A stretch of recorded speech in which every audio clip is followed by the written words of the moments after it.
Vous êtes là, excusez-moi. J'étais en train de revoir des notes voilà, des trucs super intéressants. Bonjour à tous. J'ai une question pour vous. À votre avis, quel est le pourcentage de ce que l'on retient visuellement? Est-ce que c'est 90%? Est-ce que c'est 80%? Est-ce que c'est 70%? Est-ce que c'est 50%? Eh bien, vous retenez que 40%. Et oralement, c'est pas terrible non plus, c'est que 20%. Et là, vous imaginez, je suis en train de faire une vidéo et je me dis, mais qu'est-ce qu'ils vont retenir à la fin? C'est un petit peu gênant. C'est même un peu frustrant. Et qu'est-ce que vous allez retenir de mes prochaines vidéos? Et c'est pour ça que je me suis dit, il faut absolument que je fasse là, tout de suite, cette formation avant d'attaquer d'autres. Quand vous allez, par exemple, à un séminaire, vous payez. Mon premier marketing de réseau que j'ai fait, eh bien, voilà, on avait des formations tous les mois, on avait des séminaires tous les 2-3 mois, et on payait nos places. Quand on va à un séminaire peut-être d'entreprise, quand on va peut-être payer des séminaires de formation sur, je ne sais pas, le coaching, le marketing, l'entrepreneuriat, on va peut-être payer ça 300, 500 euros. Moi, j'ai payé à un moment une formation de marketing de réseau, 500 euros. Et ouais, ça fait un petit peu cher. Et si on retient que peu de choses, surtout quand on va faire une formation avec des grands coachs professionnels, qu'on va payer peut-être, là ça tape dans le millier d'euros sur 2-3 jours, peut-être 5 jours, c'est génial. Mais qu'est-ce qu'on retient? Donc vous allez me dire, ouais, mais tu sais, Vincent, chez moi j'ai un enregistreur audio.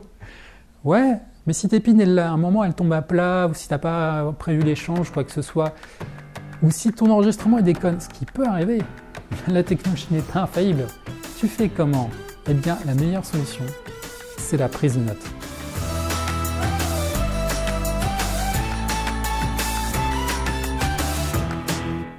Quand vous faites une formation, quand vous écoutez, quand vous avez payé une formation, qu'est-ce qui va faire la différence entre une personne lambda et vous? Qu'est-ce qui va faire que vous allez prendre une longueur d'avance? Ce n'est pas une écoute attentive, c'est une écoute active. La prise de notes, c'est un outil indispensable pour garder des traces, mais c'est aussi quelque chose qui va être indispensable pour commencer l'assimilation. Quand vous regardez une vidéo de formation, quand vous écoutez un podcast, quand vous êtes à un séminaire, vous aurez compris, il faut prendre des notes. Mais aussi, surtout, quand vous êtes à un séminaire, vous êtes là peut-être en train de vouloir taper avec votre ordinateur. Moi, je vous dis non. Non, non les gars. Rangez votre ordinateur, votre tablette. Voilà, prenez plutôt des notes vraiment à la main, papier, stylo. Pourquoi? Parce que votre ordinateur, votre appareil est là, il va mettre une distance entre vous et le speaker. Et autre chose aussi, c'est que quand vous écrivez vite fait comme ça à l'ordinateur, hop, vous écrivez d'un blog comme ça et le truc il va se mettre en page tout seul. Par contre, ce n'est pas la même chose justement. Quand vous écrivez, vous allez commencer déjà à mettre en page, à essayer de voir comment vous allez ordonner sur votre feuille et vous allez donc commencer à réfléchir et structurer votre propos. Il y a autant de types de mémoire que de sens, mais c'est vrai qu'en général, on oppose deux types de mémoire. On oppose plutôt le visuel avec l'auditif. D'ailleurs, je ne sais pas si ça vous a déjà dérangé, mais j'ai un peu de mal avec les gens qui disent constamment « tu vois ». Ouais, tu vois, j'ai fait ça, machin et tout, et tu comprends, enfin, tu vois quoi. Non, je vois pas, je suis de mémoire plutôt auditif. Et oui, il y a des gens parfois qui ont du mal, et surtout pour les enfants, il faut faire attention selon le type de mémoire qu'ils ont et donc selon ce qu'on dit. Donc, plusieurs types de mémoire, et justement, la prise de notes est intéressante parce qu'elle fait fonctionner 3 types de mémoire. La mémoire visuelle, la mémoire auditive et la mémoire kinesthésique, c'est-à-dire par le geste. Vous l'aurez compris, la prise de notes par l'écoute active est un des meilleurs moyens de mémoriser. Il y a 3 choses importantes à faire avec votre prise de notes. Ça va être de structurer, ça va être de synthétiser et ça va être de personnaliser. Quand vous commencez à structurer, en haut de page, mettez les références, c'est-à-dire le sujet, l'intitulé, ça va être aussi la date et ça va être le numéro de page. Dans vos notes, il y a des choses importantes, des choses à considérer.